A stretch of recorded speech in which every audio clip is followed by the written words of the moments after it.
Hi, everyone. Welcome to another Sunday live stream.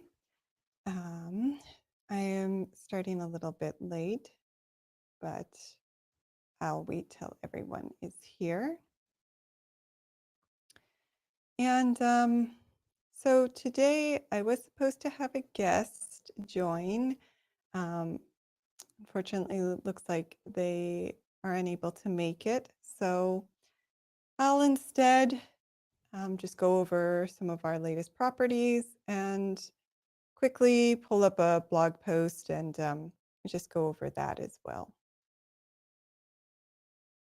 Okay, so I will wait a little bit longer. In the meantime,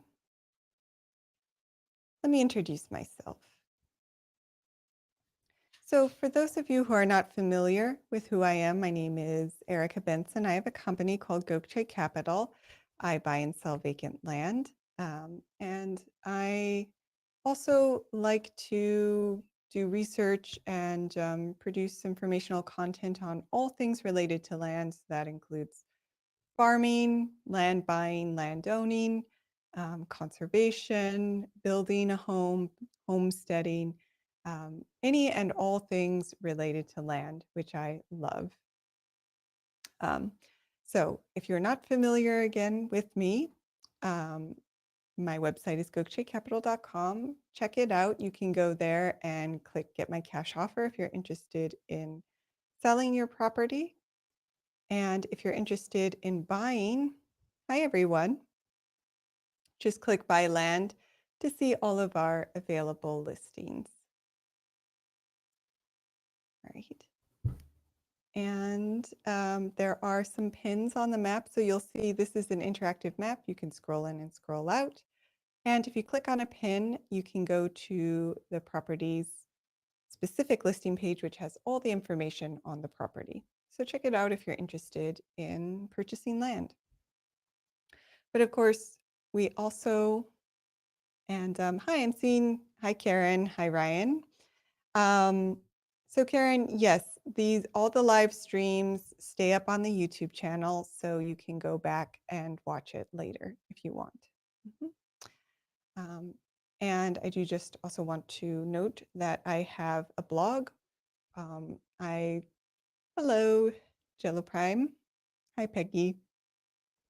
And the blog has a lot of posts, over 450. They're all over 2,000 words. And I just go into detail about various topics that I thought were interesting. So if there's a topic that you are wanting to learn more about, likely I have a blog on it, and you can just search for the topic on the website to see the blog. Of course, there's also this YouTube channel, which I think you're all familiar with because you are here watching this video right now. Okay, so like I said, it was supposed to do an interview today, but it looks like something came up and the guest could not join.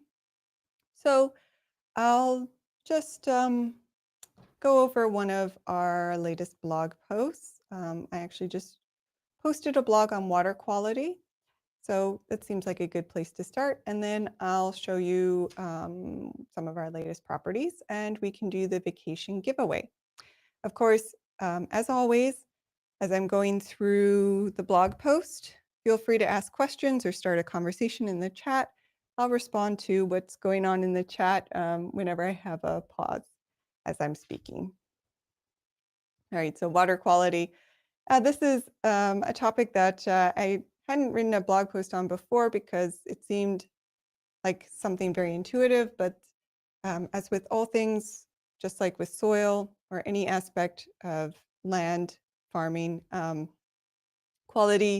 water quality has some specific meanings. And so it's important to understand what we're actually talking about when we're talking about having good water quality on your site. And this is, of course, important if you want to homestead or be self-sufficient or live off-grid because you need high-quality water for drinking.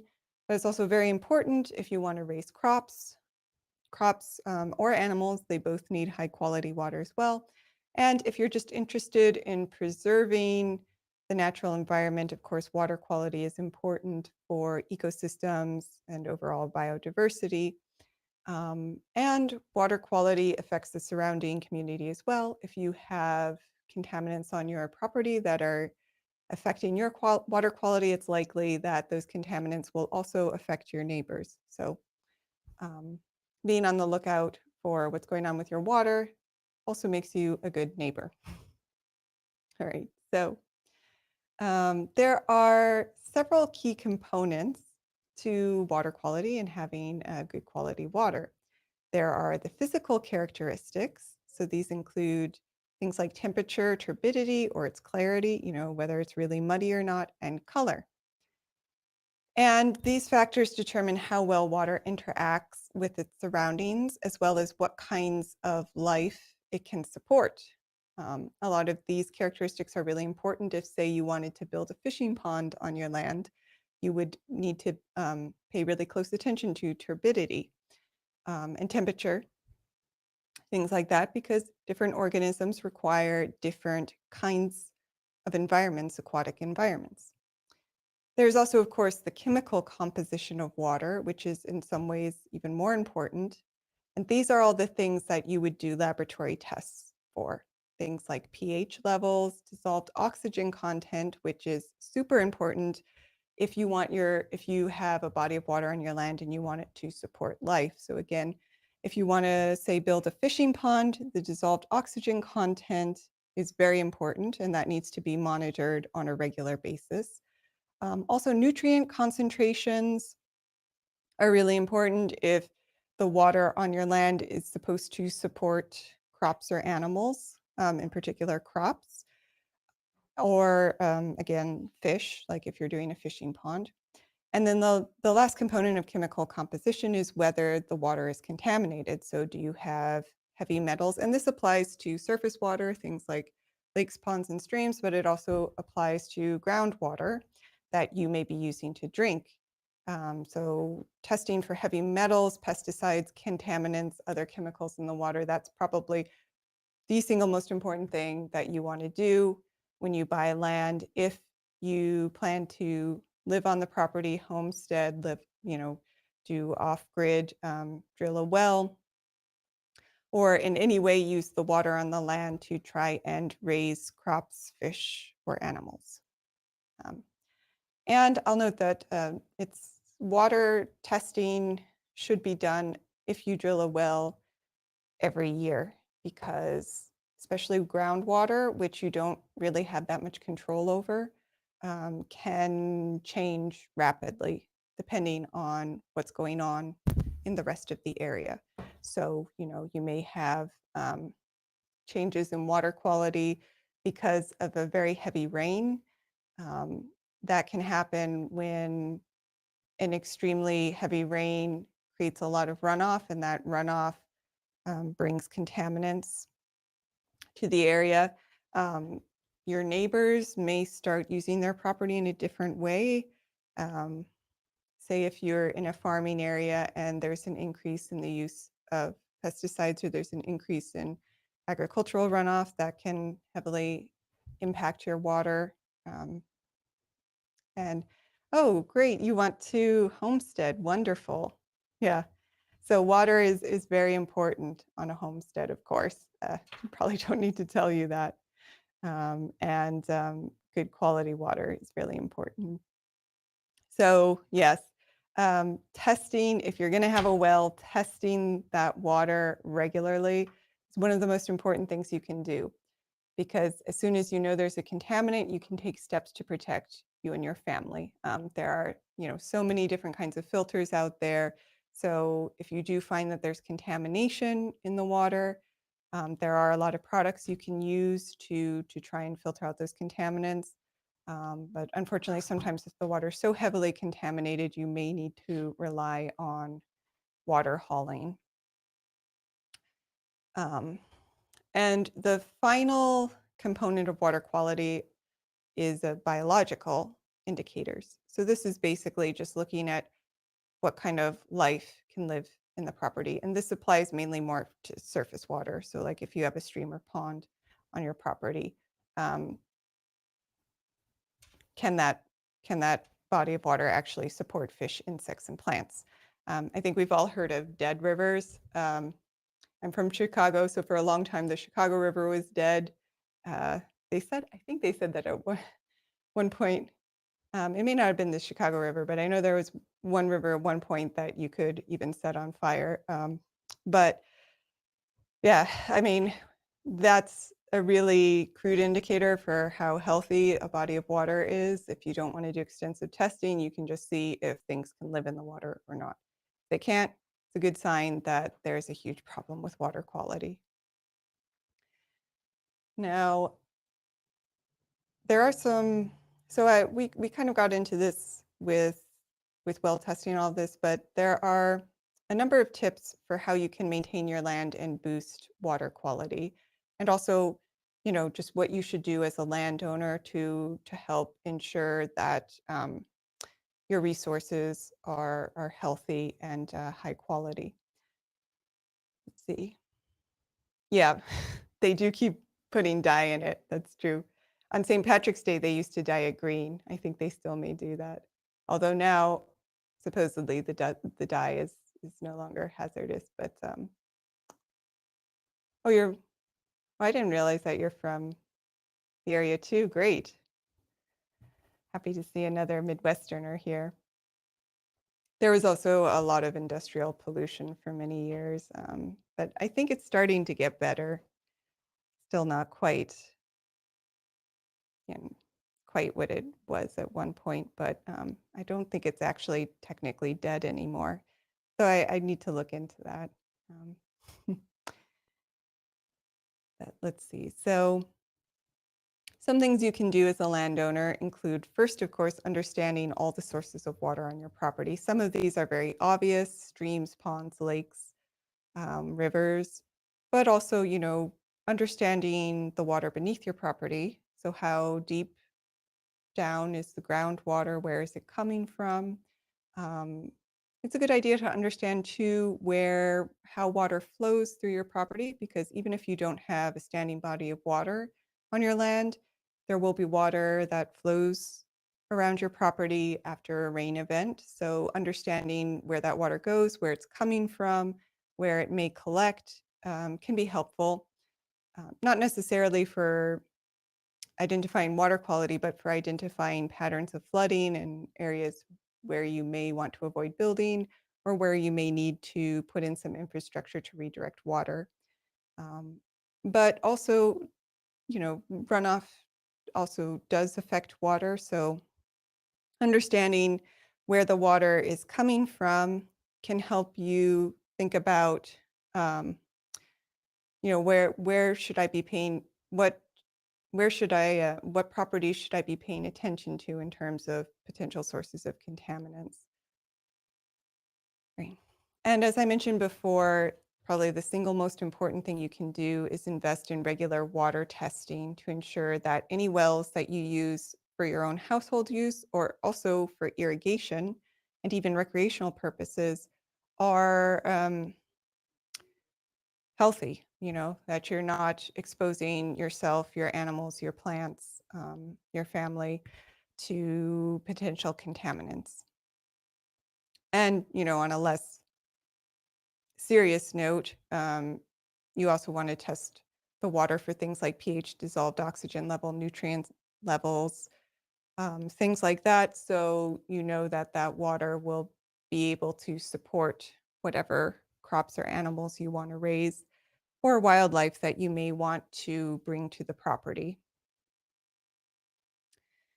But another important part of land ownership is also making sure that you're being a good neighbor too. Like, as we were mentioning, land practices of your neighbors can end up affecting your water quality in the same way. The way you use your land could end up contaminating someone else's well. So just making sure, especially if you're engaged in agriculture or construction, or you're doing any kind of project that could potentially move contaminants, even things like soil, which can be a contaminant, off your property onto someone else's. Anytime you're doing something like that, you're taking care to reduce the amount of toxic materials you're using and also contain as much of the runoff as possible on your land so that it's not affecting your neighbors. And there are a lot of best practices that are in place to deal with stormwater runoff. If you have a contractor, they should follow those practices, and they should submit a plan and all of that. But certain things that you can do when you, say, are constructing your property include implementing erosion control measures. But even as you're doing your landscaping or planning how you're going to grow your crops or whatever, you can think about how you may want to implement simple erosion control measures, which just planting is an erosion control measure in and of itself. So, anything that keeps soil in place and prevents it from running off can help protect your water quality and your neighbor's water quality, because runoff, again, is one of the biggest sources of pollution for land. Um, and so if you do have standing bodies of water on the land, maintaining the natural vegetation along the water bodies is a great way to help protect them from runoff and erosion. Okay. All right, Karen. Well, I hope to see you later. And other things you can do to protect your water, of course, is just be careful with your septic system. That can be a major contaminant if it isn't properly designed or, um, breaks down. So just making sure that you properly build and maintain your septic system. And of course, avoid putting pollutants and chemicals on your land. So anything, and soil health and water health are definitely intertwined. So sustainable land management practices that promote soil health also tend to reduce runoff and promote water health.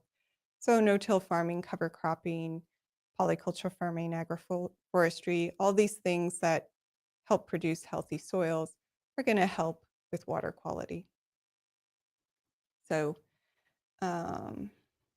and the other thing I'd like to say is you can always seek guidance from agricultural extension services. So most local state universities have an ag extension office that you can go to and they may be able to help you. USDA local offices should be able to help. Sometimes there's a long wait time, depending on where you are and how busy the area is. But there are extension services that can help you understand water quality, do the testing you need, and think about what you can do to improve the water quality on your land if you find there is a problem. So. And very quickly, have we bought anything in Indiana yet? We haven't actually. I've looked at a few properties. None of them fit our criteria, but we are always looking at every state. So, I'm sure at some point we will get some property in Indiana. We just haven't found the right one yet. And I will note that the EPA does have some water quality standards that apply to, usually it applies to drinking water, but you can look at them if you're interested.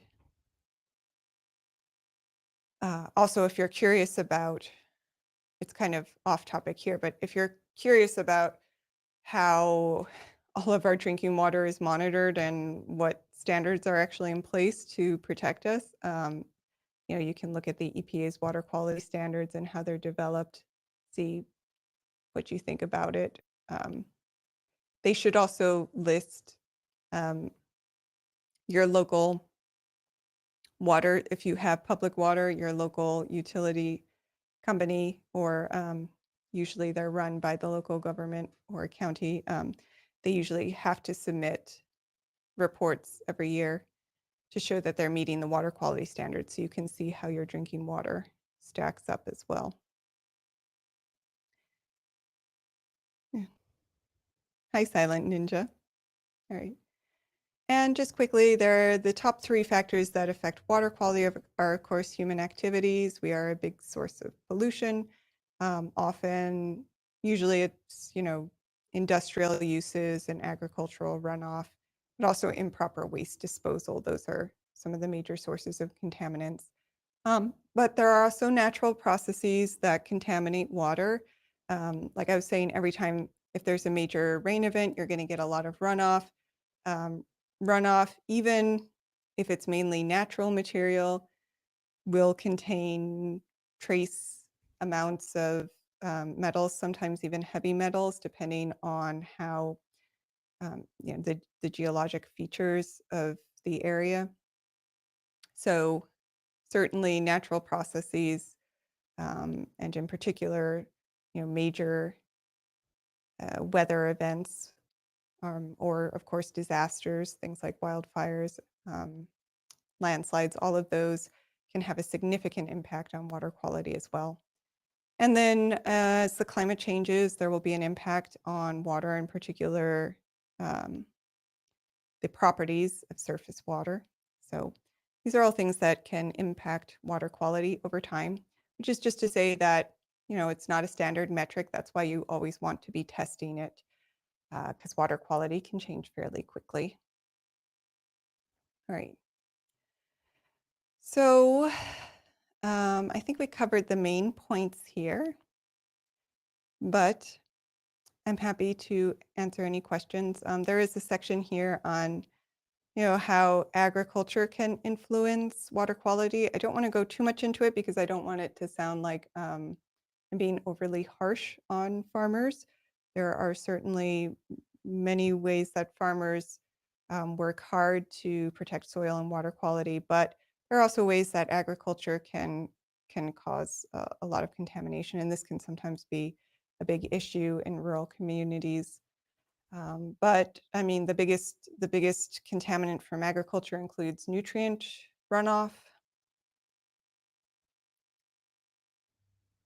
Is it true that I can get the fire department to dig me a pond as long as they have access to it? Wow, that's an interesting question. I don't think that there are any overarching laws that say that that's the case. It wouldn't surprise me that in some counties that may be something you can look into. I've never asked that, but I'm gonna have to call a few fire departments to see if that's something they would offer to create a pond for a property owner, as long as they have some kind of agreement saying that they have the right to use it if they ever need it. Um, that's interesting. Yeah, it's worth calling your local fire department to see if that's something they would do. So some of the tests for water quality, we actually do have an article on well testing. So you can take a look at that. It goes over the main tests that you want to do each year. So here are some examples. With wells, it's bacteria too. I didn't mention that earlier, but that's one of the big tests you want to do. There are a few different kinds of tests you do for bacteria, include total coliforms and fecal coliforms, or E. coli. So every year you want to check and make sure there isn't bacteria contamination. It's funny. And pH too is maybe less than, it's not quite as, a lot of well owners like to test the pH because it changes how the water tastes, but pH is also really important if you're using a well for irrigation because it can really affect crop growth. Other things that you may test for with the well include nitrates.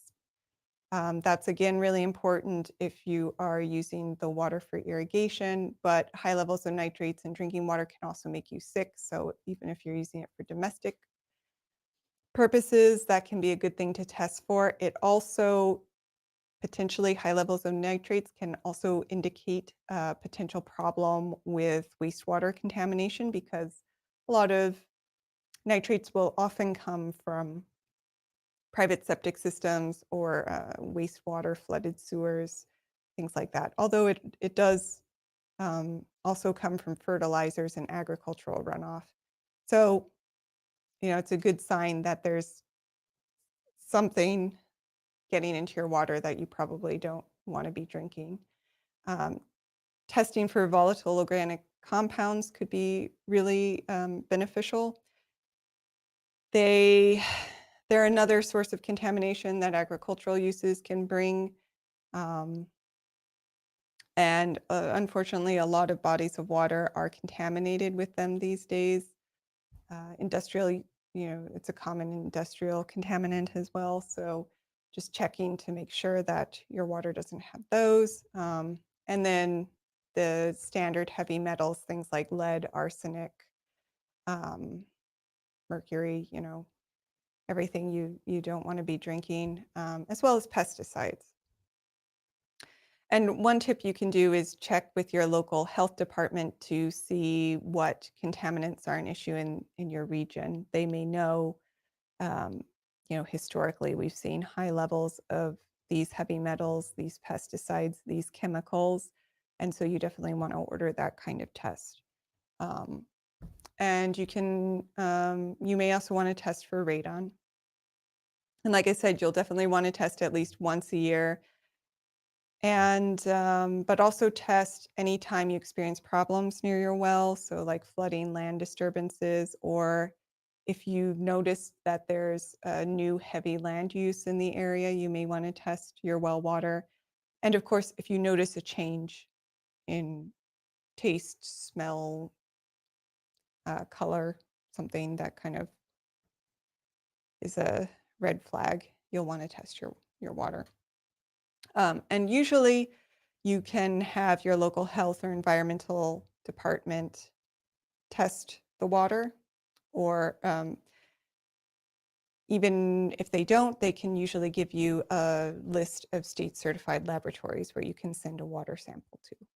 So let's see. Is the EPA concerned with well water? Yes, they do. They do have standards for well water. The EPA isn't regulating private wells. Private wells, if they are regulated, are going to be regulated either at the state level or the local level. Whether you actually need a permit for one or not will depend on your area, but it will be a state or local level of government that will actually regulate those wells. But there are standards that the EPA releases for well water, but your local unit of government should also have standards as well. And so if you want more help in understanding what your tests mean, again, you can speak with your local environmental health office. You can go to your local university's extension office.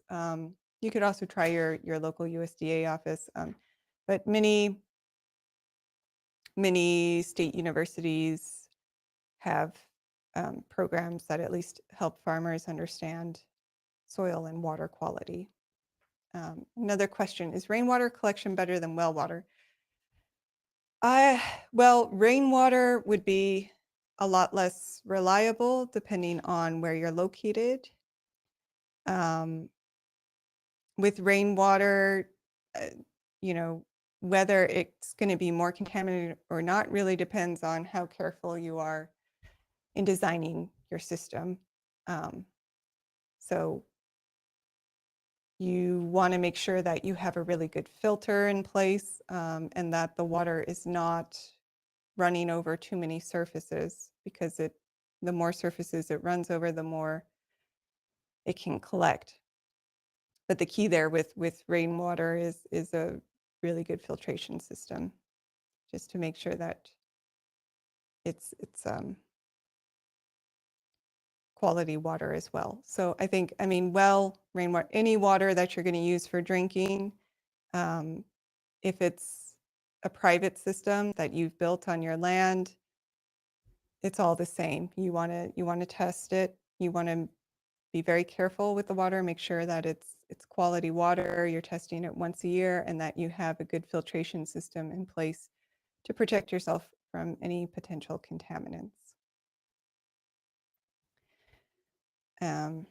And certainly you wouldn't want to collect rainwater that's runoff from the ground, collecting it from, say, just your roof or directly in barrels from the rain. Okay. So I think that covers a lot. Oh, and before I get off the topic of blogs or just, land facts in general, if there's any particular topic you'd like me to cover in the upcoming weeks, let me know and I'll do a live stream on it. So maybe next week we can do one. I don't remember if I've done it before, but I can do it again if I have, if there's interest. We can do building a pond in your backyard. That may be interesting. But so quickly, I also just want to show some of the properties I posted. I did post a property in Georgia. So share that quickly. This is 1 acre in Jeff Davis County. All right, I think we have one vote for building a pond, so we'll do that. And Jeff Davis County is in southern Georgia. We are just outside of Hazelhurst, which is one of the larger towns in the area. It does have a hospital, as you can see here. This is, like many of our properties, this is a rural property, so it's in kind of a agricultural, not heavy agricultural, but you can see that there are people who have crops here, kind of a number of small farms in the area. Also a lot of trees, a fairly green area. It's off of County Route 172. And just a few facts about it. There are, as I said, the area is surrounded by farms and woods. There are a lot of recreational opportunities in the region, including hunting, horseback riding, and fishing. We're 30 minutes to the Bullard Creek Wildlife Management Area and the Altamaha, who I'm not sure if I'm pronouncing that right, River. And even better, this property has no zoning. There's also no HOA. So fairly unregulated lot for anyone who's looking for unrestricted land. Of course, I do always still recommend that you give the county a call to go over any potential building rules and regulations. But according to my research, unrestricted property, which I know many people are looking for. The cash discount price is $9,999. There is a $395 document fee. And as with all of our properties, we offer owner financing. It's only $1 down. There is no prepayment penalty and no credit check. So if you wanted to purchase, you could just click buy or hold on our main listing page and go through the automated checkout process, which takes about 5 minutes. It's $299 per month for 50 months, and there's 0% APR. It's just you don't get the cash discount price when you purchase with owner financing. Now I will note that because we only ask for $1 down and we don't do a credit check, we also do say that you can't build on or live on the property until the end of the loan term. You can make minor improvements, so like putting up a fence or starting to prepare the land for construction, but you can't actually start building. Although we do try to make it easy to pay off the loan as quickly as possible, so we give 20% off if you pay off the loan in the first 6 months. Okay. So that's that. And I'll likely have a few more properties that hopefully I'll be posting this week, so keep an eye out on that. I'll probably cover them next week in the live stream. All right. So now that brings us to the vacation giveaway. I think all of you here are very familiar with the vacation giveaway, but I'll go over the terms anyway. It is so what I'm giving out is a voucher that's valid for a 3 or 4 night stay in one of over 50 global locations. It's a hotel, usually it's for 1 or 2 people, but there will be some hotels that will allow up to 2 children. The way it works is if you win, you can send me an email. I'll send you the list of locations. Let me know your preferred location, and then I'll send you the voucher. You do have 7 days to redeem the voucher. I will note that the hotel stay is complimentary, but you do have to pay the regular taxes. So at the time that you redeem the voucher, you do have to pay those taxes, but then you have 18 months to actually pick the hotel and book it. Most of the time, holidays won't be available, and I'll also note there is a small fee. I think it's about $50 for weekend bookings. So those are the basic terms. The other thing to note is you're only allowed to redeem one voucher every 12 months. So if you've won one before, or if you purchased property from us and got a voucher, and you win again, you do have two options. You can either give the voucher as a gift to friend or family member, or we can give you a hotel savings card as well. Okay, so if everyone who wants to participate just says yes in the chat, we'll give you a number based on the order you said yes. So first person's 1, second person's 2, so on and so on. And I'll have Google randomly select a number. The person whose number was selected will be the winner. So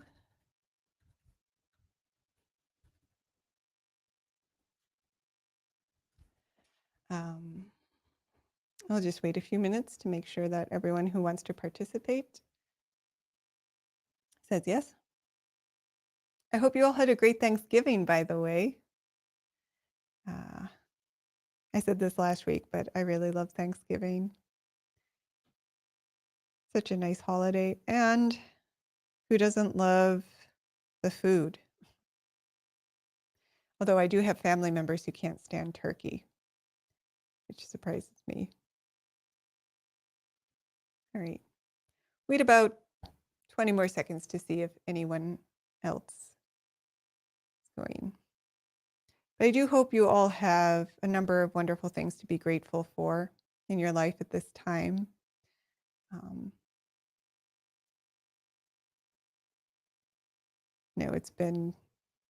We've had a few crazy years the past couple years, but yeah, hopefully there's still a lot of things that you're very grateful for. I know I have a number of things that I don't always appreciate until I really think about them and realize that, yes, I have so much that I need to be thankful for. So, all right. So it looks like we have 6 participants. So 7 participants. Okay, I'll give 10 more seconds for anyone else. And remember, you have to say yes. The yes is what. So 1, 2, 3, 4, 5, 6, 7, 8. 8 participants, 5 more seconds. Anyone else want to join?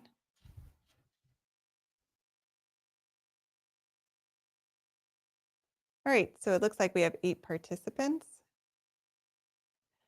And I'm going to have Google randomly select a number. Oh, we just got one other person. All right, 9. Okay, 9. And the winner is number 3. Oh, didn't you win last week? Friendly neighborhood gun guy.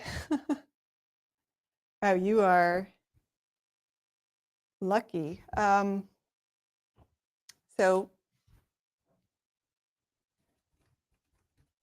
congratulations to everyone else. You have my email, but I'll send it to you again.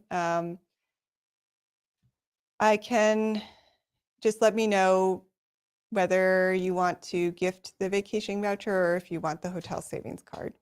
So you can send me an email. As for everyone else, I do this every week. So if you keep showing up, you'll probably get a voucher. And yeah, I hope to see you all here next week. We've decided we're going to cover how to build a pond. So fun topic. I always like covering it. So join me next weekend, same time, same place. Wait, he's not. Yeah, he's number 3.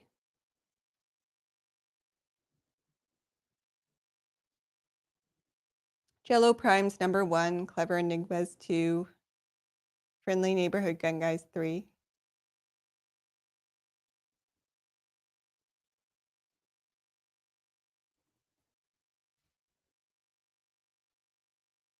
No, the numbering started after Friendly Neighborhood Gun Guys said, now that's a great piece of land. It started at Jello Prime.